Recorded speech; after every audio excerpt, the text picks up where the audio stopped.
ആന്ധ്രയിൽ പോളിംഗ് ഏജന്റുകളെ തട്ടിക്കൊണ്ടുപോയി എന്ന ആരോപണവുമായി തെലുഗുദേശം പാർട്ടി പൂങ്കുന്നൂരിൽ നിന്ന് 7 പോളിംഗ് ഏജന്റുകളെ തട്ടിക്കൊണ്ടുപോയി എന്നാണ് പരാതി.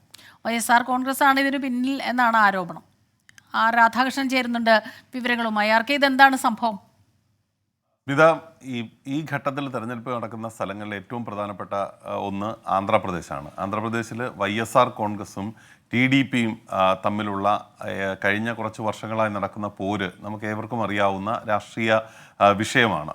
നിലവിലുള്ള സാഹചര്യത്തിൽ അവിടെ NDA എന്ന രീതിയിൽ ആണ് ചന്ദ്രബാബു നായിഡു അദ്ദേഹം മറുകണ്ഠം ചാടി BJPയോടൊപ്പം ചേർന്ന് NDA ഉണ്ടാക്കി. പവൻ കല്യാണിനെ കൂടെ കൂട്ടിക്കൊണ്ട് NDA എന്ന രീതിയിലാണ് അവിടെ മത്സരിക്കാനായിട്ട് പോകുന്നത്. ഇന്ന് ലോക്സഭാ തെരഞ്ഞെടുപ്പ് മാത്രമല്ല, ഇന്ന് അവിടെ നിയമസഭാ തെരഞ്ഞെടുപ്പും നടക്കുകയാണ്. നിയമസഭ പിടിച്ചെടുക്കുക എന്നുള്ളത്, നിയമസഭയിൽ വിജയിക്കുക എന്നുള്ളത് ചന്ദ്രബാബു നായിഡുവിനെ സംബന്ധിച്ച് അദ്ദേഹം നേരിടുന്ന കേസുകൾ കൂടി മുൻനിർത്തി ഏറ്റവും നിർണായകമാണ്. TDP സംബന്ധിച്ച് ആ പാർട്ടിയുടെ നിലനിൽപ്പിനും വളരെ പ്രധാനപ്പെട്ടതാണ്. അങ്ങനെയുള്ള സാഹചര്യത്തിലാണ് ഈ വോട്ടിങ്ങിൽ വ്യാപകമായിട്ട് ഉള്ള കായിക ബലം ഉപയോഗിച്ചുകൊണ്ട് വോട്ടിങ്ങിനെ തങ്ങൾക്ക് അനുകൂലമാക്കാൻ സർക്കാർ ശ്രമിക്കുന്നു എന്ന വാദം കഴിഞ്ഞ ദിവസങ്ങളിൽ TDP ഉയർത്തിയിരുന്നു. അതിന് തുടർന്ന് വരുന്ന രീതിയിലാണ് ഇപ്പോൾ 7 പോളിംഗ് ഏജന്റുമാരെ, തങ്ങളുടെ 7 പോളിംഗ് ഏജന്റുമാരെ പൂങ്കന്നൂരിൽ നിന്ന് തട്ടിക്കൊണ്ടുപോയി എന്ന പരാതിയുമായിട്ട് ഇപ്പോൾ TDP രംഗത്തെത്തിയിരിക്കുന്നത്. TDP തെരഞ്ഞെടുപ്പ് കമ്മീഷനെ അറിയിച്ചു കഴിഞ്ഞു.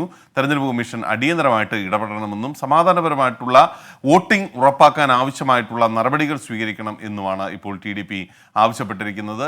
YSR കോൺഗ്രസിന്റെ ഭാഗത്തു നിന്ന് വലിയ രീതിയിലുള്ള അക്രമങ്ങൾ എല്ലായിടങ്ങളിലും സംസ്ഥാനത്ത് ഉണ്ടാകുന്നു എന്നതുൾപ്പെടെയുള്ള പരാതിയും അവർ ഉന്നയിച്ചിട്ടുണ്ട്. തെരഞ്ഞെടുപ്പ് കമ്മീഷന് ഈ പരാതി നൽകും എന്നുള്ളതാണ് ഇപ്പോൾ TDP സ്വീകരിച്ചിരിക്കുന്ന നിലപാട്. എന്നാൽ YSR കോൺഗ്രസ് തങ്ങളിതൊന്നും അറിഞ്ഞതല്ല എന്നാണ് ഇപ്പോൾ പറയുന്നത്. അങ്ങനെയുള്ള ഒരു സാഹചര്യത്തിൽ ഇതുമായി ബന്ധപ്പെട്ടിട്ടുള്ള വിഷയത്തിൽ ഉന്നയിക്കപ്പെടുന്ന ആക്ഷേപങ്ങളെല്ലാം അത് രാഷ്ട്രീയ നേട്ടം അല്ലെങ്കിൽ തെരഞ്ഞെടുപ്പ് പ്രക്രിയയുടെ ഭാഗമായിട്ട് വോട്ടിംഗ് നടക്കുമ്പോൾ ജനങ്ങളെ തെറ്റിദ്ധരിപ്പിക്കാനുള്ളതാണ് എന്ന് YSR കോൺഗ്രസും വ്യക്തമാക്കുന്നു. സ്മിത. ശരി.